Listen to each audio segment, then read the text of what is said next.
এই সেশনে আমাদের আলোচনার বিষয় ভারতের সংবিধান। এটা যেহেতু প্রথম সেশন, তাই আমি সবার সুবিধার জন্য সংবিধান কি, সংবিধান কেন পড়তে হবে, সরকারি কর্মীর সংবিধানের ধারাগুলো সম্পর্কে কেন ধারণা থাকতে হবে, আমরা সেখান থেকে শুরু করব, যেটা পরবর্তী সময় আমাদের কাছে সংবিধান বুঝতে সুবিধা হবে। আমার কাছে অনেকেই প্রশ্ন করে যে সরকারি চাকরির ক্ষেত্রে আমাদের কি সংবিধান পড়ার কি প্রয়োজন? এর সব তো নেতারা জানবে, প্রধানমন্ত্রী জানবে, বিচারের তারা জানবে, তা আমাদের কি প্রয়োজন? কিন্তু কেন প্রয়োজন সেইটা বোঝানোর জন্যই আমাদের এই আলোচনা। সংবিধান আধুনিক রাষ্ট্র ব্যবস্থার অন্যতম হাতিয়ার, যারা আমরা মধ্যযুগ বা প্রাচীন যুগের সাথে আধুনিক যুগের যে শাসন ব্যবস্থার প্রভেদ সেটাকে আমরা বুঝতে পারি। পৃথিবীর অধিকাংশ দেশ সংবিধান মাফিক চলে, তাদের কাছে সংবিধান আছে এবং সেই সংবিধান দ্বারাই তারা তাদের শাসনকার্য পরিচালিত হয়। তাহলে কথা হলো যে প্রাচীনকালে সংবিধান ছিল না, তার সাথে তাহলে তাদের কি চলেনি?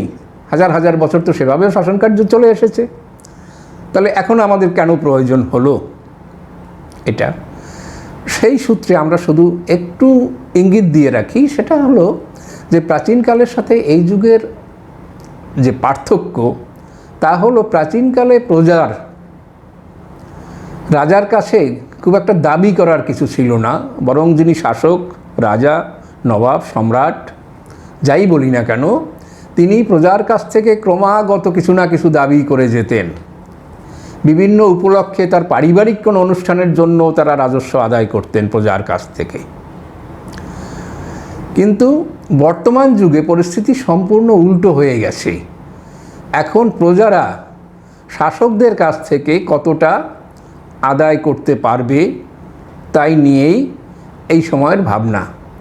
আমরা যদি আমাদের চারিপাশে একটু তাকাই, তাহলে দেখব যে কোথাও বন্যা হয়েছে, লোকেরা ঘরের চালায় বসে আছে, রাস্তার ধারে বাঁধের উপরে বসে আছে, নৌকোয় করে তারা কোথাও কোনোভাবে তারা আশ্রয়ের সন্ধানে যাচ্ছে, এবং কোনো সাংবাদিককে দেখলে, কোনো মিডিয়ার লোকদের দেখলে তারা বলছে, এই আমরা এখানে 7 দিন ধরে দুর্ভোগ করছি, কই নেতা তো ভোটের সময় আসে, এখন তো এলো না, আমাদের খোঁজে বিডিও সাহেব তো একবার আসে নাই, আমরা কিভাবে বাঁচি বা না বাঁচি। কিন্তু এটা যদি মধ্যযুগে হতো, কোনো প্রজা যদি বলতো, তখন বলতো যেখানে বন্যা হচ্ছে তোমরা সেখানে থাকো কেন? যেখানে বন্যা হয় না সেখানে গিয়ে বাড়ি করো, তাহলে তোমাদের বন্যায় ডোবার ভয় ছিল না।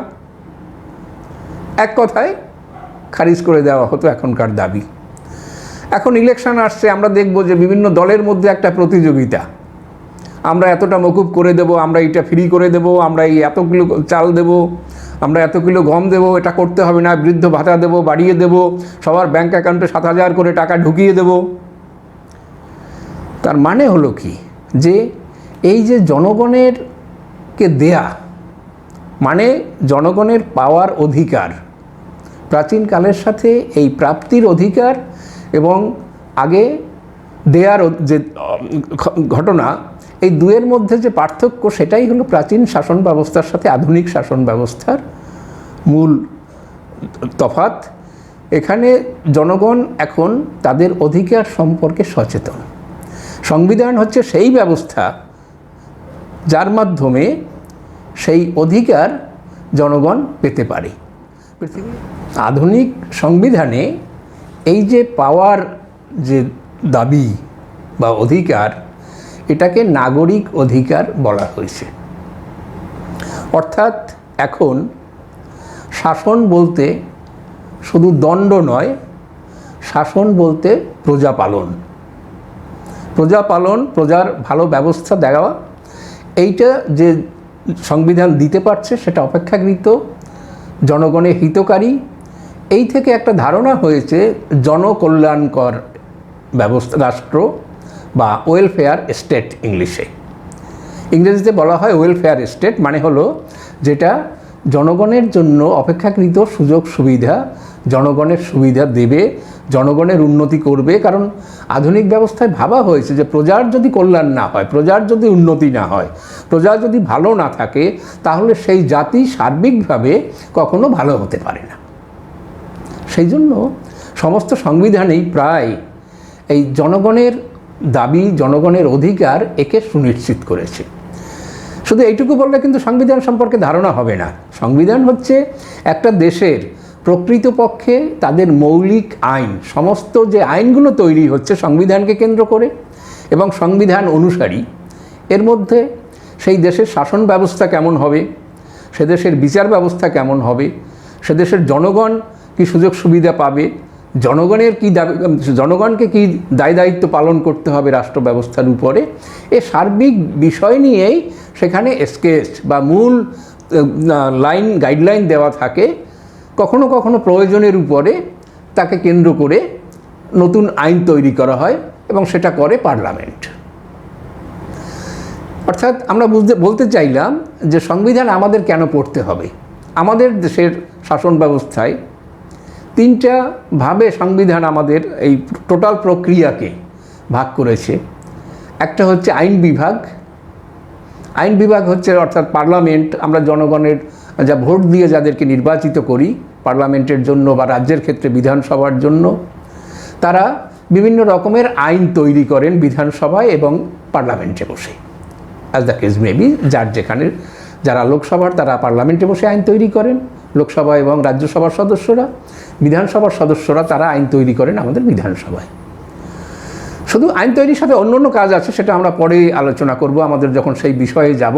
কিন্তু আপাতত বলছি যে একটা হচ্ছে আইন বিভাগ, তারা আইন তৈরি করে। প্রশাসন অর্থাৎ যারা সরকারি চাকরি করবে, যারা এটা শুনছে যাদের, তারা সেই সরকারি চাকরি যারা করবেন তারা সেই প্রশাসনিক কাজকর্ম করবেন, অর্থাৎ যে আইন তৈরি হয়েছে সেই আইনের যথাযথ প্রয়োগ তারা করবেন। তার কাজেই সেই প্রয়োগের ক্ষেত্রে তাদেরকে জানতে হবে যে আইন কি, আইনের প্রয়োগের যেটা জন্য প্রয়োগ করা হচ্ছে সেই প্রয়োগের যথাযথতা সেটা ঠিক থাকবে কি না। কিন্তু যদি সেই আইন এবং প্রয়োগের ক্ষেত্রে কোনো পার্থক্য দেখা দেয়, দুই বিভাগের মধ্যে সমস্যা দেখা দেয়, তখন তার মধ্যে একটা ভারসাম্য রাখার জন্য তখন এদেশের বিচার ব্যবস্থা কাজ করে। ভারতের সংবিধানের যেমন মূল ফ্রেমে রয়েছে যে তিনটা বিভাগ সম্পূর্ণ আলাদা এবং যার যার ক্ষেত্রে সে কাজ করবে। এই জন্য আমাদের প্রশাসনের সাথে যারা যুক্ত তাদেরকে জানতে হবে যে আমাদের প্রশাসনিক দায় দায়িত্ব কী। কেন্দ্রের ক্ষেত্রে প্রশাসনিক প্রধান হচ্ছেন রাষ্ট্রপতি, রাজ্যের ক্ষেত্রে প্রশাসনিক প্রধান রাজ্যপাল বা গভর্নর। তাদের নামে এই প্রশাসন সমস্ত যাবতীয় যা কিছু কাজকর্ম তা পরিচালিত হয় এবং তার আন্ডারে তার সাবঅর্ডিনেট অফিসার অর্থাৎ তার অধীনস্থ যেসব অফিসাররা থাকেন বিভিন্ন মর্যাদার, তারা সেই প্রশাসনে সেই আইনকে কার্যকরী করেন। অর্থাৎ আমাদের কাজ হচ্ছে মূলত যে সরকারি যে বিভিন্ন বিধি, সমস্ত আইন, প্রশাসনিক নিয়মকানুন তাকে আমাদের কাজে লাগাতে সাহায্য করা। যেমন ভূমি রাজস্ব দপ্তরের কথা হচ্ছে, সেখানে রাজস্ব আদায় করা, সেখানে জমির অধিকার রাখা, জমি কিনতে হলে রেজিস্ট্রেশনের কাজ করা, তার নামে তার সত্ত্ব তার নামে রাখা, এই সমস্ত আমাদের ভূমি বিষয়ক আইনে রয়েছে। এবং ভূমি দপ্তরের যারা কর্মী এবং কর্মচারী তারা কি করছেন, সেই আইন অনুসারে তাদের কাজগুলো করে যাচ্ছেন। অর্থাৎ যার জমি তাকে তার নামে সেই জমি রাখা এবং যে জমি রেখেছে জমির মালিক তাকে রাজস্ব দেওয়া, সেই রাজস্ব আদায় করা ইত্যাদি যাবতীয় কাজ তারা সেইভাবে করে যাচ্ছেন। তাহলে এ হলো আইন প্রয়োগের কায়দা কৌশল। তো এই জন্য আমাদের প্রশাসনের সাথে যারা যুক্ত তাদেরকে সংবিধানের বেসিক বিষয়গুলো জানতে হবে সে দেশের আইন বিভাগ তাদের কাজকর্ম জানতে হবে, সে দেশের বিচার ব্যবস্থার ধরন জানতে হবে, সে দেশের নাগরিক অধিকারের স্বরূপ জানতে হবে, সে দেশ ওয়েলফেয়ার স্টেট হিসাবে অর্থাৎ কল্যাণকর রাষ্ট্র হিসাবে কি ব্যবস্থা জনগণের জন্য করছে, এ সমস্ত বিষয়ে একটা জ্ঞান তাদের থাকতে হবে। সেই জ্ঞান তার উপরে ভিত্তি করেই সেই প্রয়োজন মেটানোর জন্যই আমাদের সংবিধান পড়া। অর্থাৎ যদি আমরা ভাবি যে পরীক্ষায় নির্বাচিত হওয়ার জন্য এটা একটা বিষয় মাত্র, কাজে আমাদের পড়তে হবে, তাহলে কিন্তু আমাদের ভুল হবে। শুধু এখন জানা নয়, এখন যেমন আমাদের চাকরিতে নির্বাচিত হওয়ার জন্য পড়তে হবে এবং পরবর্তী সময় সমগ্র চাকরি জীবনে আমাদের এই কাজ করার জন্য আমাদের এই সংবিধানের এই ধারাগুলো আমাদের মনে রাখতে হবে, এই বিষয়গুলো আমাদের মনে রাখতে হবে। অর্থাৎ সংবিধানের জানার বা সংবিধান পড়ার প্রয়োজনীয়তা এভাবে।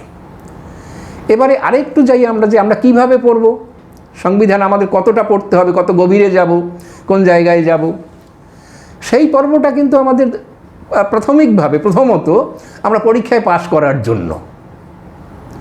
কারণ পরবর্তী যে আরও ডিটেলসে পড়া, আরও যে বিস্তারিত পড়া, সে তার সময় আমাদের অনেকটাই থাকবে, কিন্তু এই সময় আমাদের সেই প্রাথমিক ধারণা যেমন হবে, তেমনিভাবে আমরা পরীক্ষায় পাশের কথাও আমরা ভেবে যাব। যেমন ভারতের সংবিধান কেন তৈরি হলো, কখন তৈরি হলো, কোন পরিস্থিতিতে তৈরি হলো, এটা আমাদের একটা জানার কথা।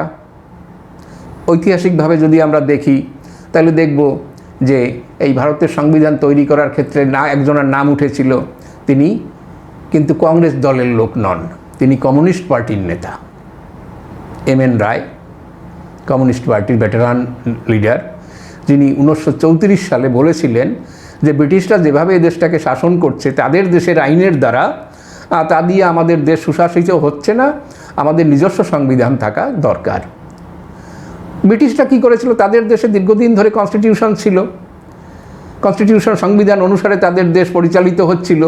তারা শেষের দিকে তার কিছু কিছু কায়দা কৌশল, তার কিছু প্রয়োগের দিকের কিছু ব্যবস্থা তারা এই দেশের শাসন কার্যের জন্য তারা কাজে লাগাতে শুরু করেছিল। তাহলে 1934 সালের যে প্রস্তাব বা যে আলোচনা, সেটা কংগ্রেস পরবর্তী সময় গ্রহণ করলো 1 বছর পরে 1935 সালে, এবং সেটা ব্রিটিশরা, আমাদের ব্রিটিশ পার্লামেন্টের সেটা গৃহীত হলো আরও অনেকটা পরে গিয়া, যে আগস্ট অফার বলে 1940 সালে, তখন সেটাকে গ্রহণ করেছে। এইসব তারিখের আলোচনা আমরা পরে করব, আরেকটু ডিটেলসে করব। শুধু এখানে জেনে রাখি যে সেই এম.এন. রায়ের প্রস্তাবের পরে 1935 সালে আমাদের দেশে ব্রিটিশরা তাদের যে শাসনের যে আইন, সেই আইনকে সংশোধন করে কিছুটা বিস্তারিত করেছিল। তাকে 1935-এর ভারত শাসন আইন বলা হয়। ভারত শাসন আইনে কিন্তু আমাদের দেশের কনস্টিটিউশনের অনেকটা ফ্রেমওয়ার্ক সেক্ষেত্রে কার্যকরিতা তা শুরু হয়েছিল সেই সময় থেকে। এই জন্য যদি বলি যে আমাদের সংবিধানের ক্ষেত্রে ভারত শাসন আইনের অনেকটা ভূমিকা আছে, কার্যকরী ভূমিকা আছে, সেটা অস্বীকার করা হবে না, সেটা ভুল হবে না। এরপরে ব্রিটিশরা যখন দেখলেন যে দেশকে ছেড়ে যেতে হবে এক সময়, তখন বলল যে তোমাদের দেশ শাসন করার জন্য তোমাদের সংবিধান তৈরি করতে হবে, তোমরা সংবিধান তৈরি করার কাজকর্ম শুরু করো। সে 1946 সালের ঘটনা। তখন সংবিধান সভা গঠিত হলো। তারপরে দীর্ঘদিন সেই সংবিধান সভায় মিটিং, আলোচনা, প্রস্তাব, সংশোধন ইত্যাদি করে করে একটা ফ্রেম দাঁড় করানো হলো, এবং ফাইনালি সেটা পাশ হলো গিয়ে 49 সালে 26শে নভেম্বর। 26শে নভেম্বর সেটা পাশ হলো।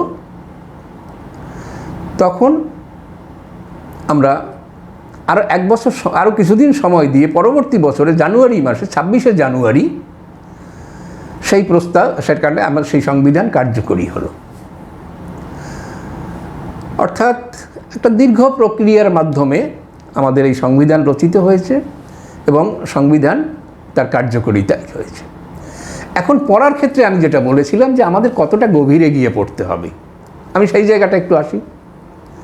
যেমন আমরা সবাই জানি 26শে জানুয়ারি 1950 সালে আমাদের সংবিধান গৃহীত হয়েছে, যে দিনটাকে আমাদের ডিক্লেয়ার করা হয়েছে কী হিসাবে, রিপাবলিক ডে, প্রজাতন্ত্র দিবস হিসাবে বড় সরকারি অনুষ্ঠান। কারণ সেদিন থেকেই আমরা আমাদের নিজস্ব বিধান অনুসারে, নিজস্ব আইন অনুসারে আমাদের দেশের শাসন প্রক্রিয়া শুরু হয়েছে। তার আগে পর্যন্ত যেটা চলছিল সেটা অনেকটা জগা খিচুড়ি, কিছু পরিমাণ ব্রিটিশ ব্যবস্থা, কিছু এটা এইসব মিলে। অর্থাৎ দেশ স্বাধীন হয়েছিল 1 বছর আগে, আরও 2 বছর আগে, কিন্তু তখনও আমাদের কাছে আমাদের নিজস্ব শাসন প্রক্রিয়া ছিল না। সেই সময়টাকে অন্তর্বর্তী সময় বলা হয়, ইংলিশে বলা হয় ইন্টারিম পিরিয়ড।